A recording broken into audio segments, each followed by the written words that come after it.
qui se passe actuellement, c'est une véritable révolution de notre conception en fait de ce que sont les planètes, les mondes planétaires, les systèmes.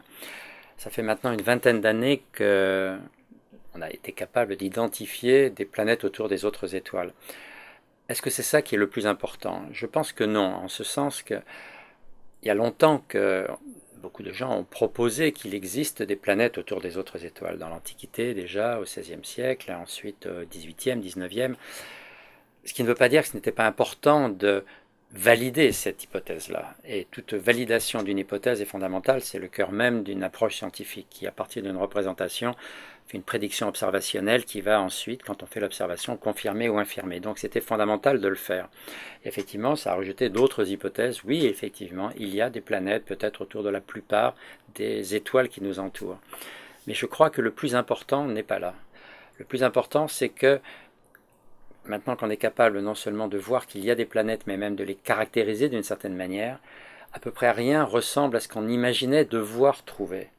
Et c'est ça qui est le plus important. On est avec les exoplanètes comme on était avec les planètes lorsque, avant l'exploration du système solaire, on n'en connaissait qu'une, la Terre. Les autres, c'est l'observation télescopique qui nous les donnait.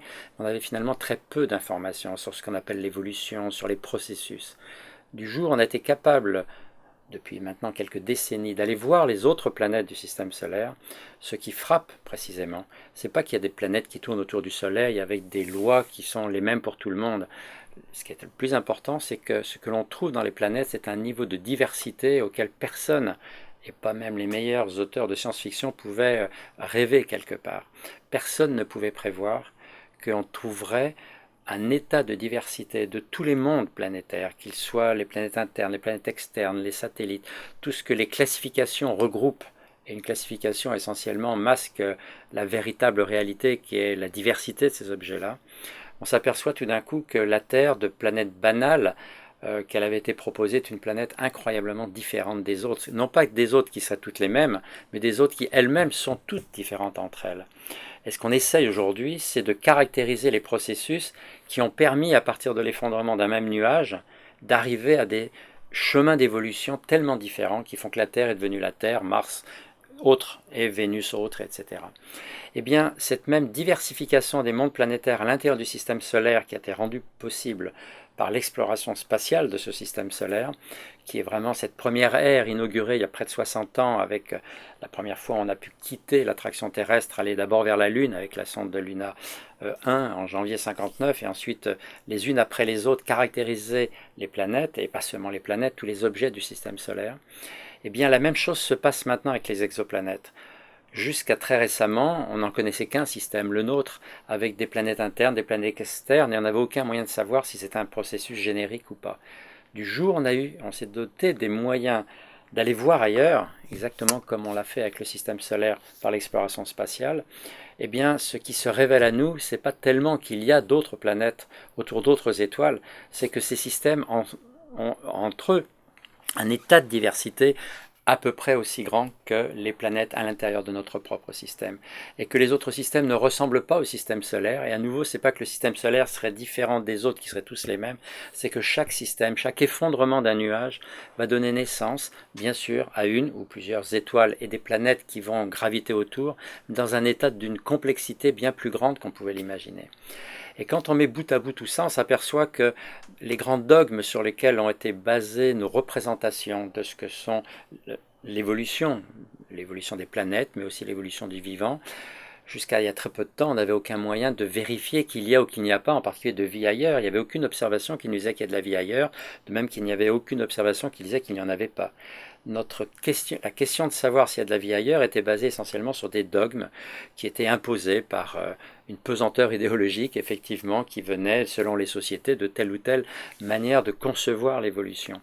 Eh bien, ces dogmes sont très violemment secoués par l'observation. Et ce qui a été ce dogme de la pluralité des mondes, qui était ancestral, qui a été arrêté surtout par les monothéismes, qui ont imposé que la Terre soit créée, centrale, unique, a été progressivement, très violemment elle-même bousculée, cette représentation-là, parce que d'abord Copernic, puis Giordano Bruno, puis 4 siècles de physique ont montré, à savoir que les lois, comme on dit, qui opèrent dans l'univers, qui régissent l'évolution de l'univers, sont les mêmes partout. C'est-à-dire qu'il y a effectivement l'universalité des lois qui fait que le cosmos est devenu l'univers, a été conçu comme la manière de concevoir l'évolution elle-même, et que l'évolution serait une et unique en passant du simple vers le complexe, les mêmes lois, les mêmes causes produisant les mêmes effets. Et la pluralité des mondes apparaissait simplement comme la traduction de ce principe en disant du simple on fait vers le complexe, des atomes vont donner des molécules des molécules organiques du vivant, et éventuellement le vivant se complexifiant va donner le cerveau humain au sommet de cette pyramide. Cette construction-là, que j'exagère un peu et que je schématise, mais elle a été très tenace pendant des décennies, des siècles même. Et lorsqu'on a démarré l'exploration spatiale, et encore aujourd'hui, c'est elle qui domine avec cette idée que la vie est une propriété générique de l'évolution, parce que passant du simple vers le complexe, parce que les lois sont partout les mêmes, on devrait avoir les mêmes effets, et le vivant ne serait qu'un effet de cela. Eh bien, pour les exoplanètes, c'est la même chose. On avait une certaine représentation de ce que devraient être les planètes autour des étoiles, et tout d'un coup, patatras, c'est pas comme ça que ça se passe. Il y a en particulier ces affaires de migration planétaire qui s'imposent comme un processus générique. Et ce que l'on est en train de réaliser, c'est que certes, les lois sont les mêmes, les processus en tant que tels sont les mêmes partout, les processus sont génériques, mais la forme qu'ils peuvent prendre va tellement dépendre de l'environnement, du contingent, que c'est le contingent qui va faire qu'il va y avoir des évolutions différentes, parce que dans des processus génériques, les formes prises peuvent générer des chemins d'évolution totalement distincts.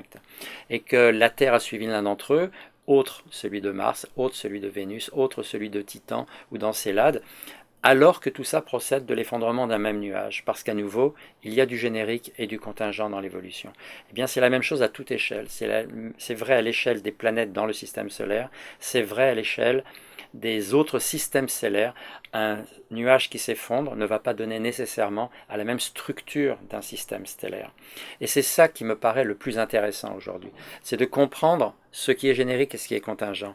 Qu'est-ce qu'il y a d'unique, qu'est-ce qu'il n'y a pas. Et la question en particulier de savoir si la vie peut ou pas exister ailleurs est, de mon point de vue, totalement chamboulée aujourd'hui.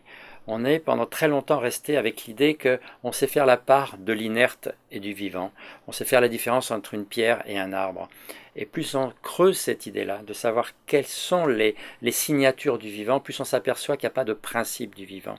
Que le vivant est peut-être un processus d'évolution très contingent à ce que la Terre elle-même a été, et que peut-être ça n'a pas grand sens d'aller chercher même de la vie ailleurs. Il y a des évolutions ailleurs. Pourquoi les appeler des évolutions vivantes? Peut-être que le vivant est parfaitement contingent à la manière dont notre propre nuage s'est effondré, avec un soleil qui s'est réveillé à un moment très particulier, qui a fabriqué un petit peu de chiralité, des excès de mélange énianthomère qui justement n'était pas racémique, à partir duquel, mis dans un environnement très particulier qui était celle de flaques d'eau terrestres, à un moment donné, à une certaine température, une certaine acidité avec des bons cations, ont pu démarrer des réactions autocatalytiques très rapidement qui ont conduit à ce que la biologie ensuite a fabriqué sur Terre, c'est-à-dire une incroyable diversité.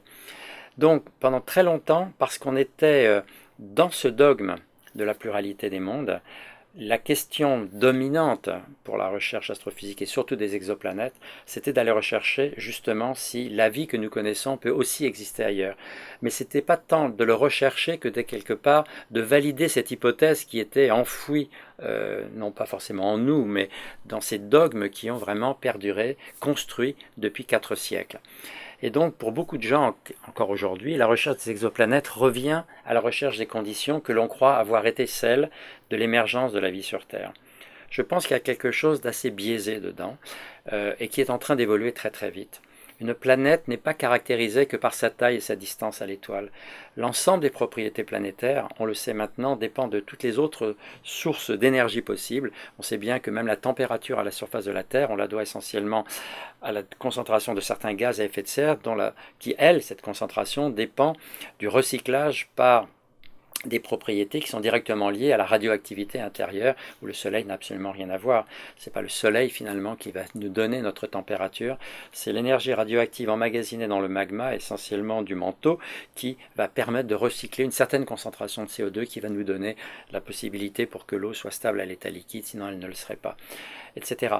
Et quand on pense à cette histoire de migration par exemple, la migration planétaire, un nouveau processus très générique, peut prendre toutes les formes que l'on peut imaginer.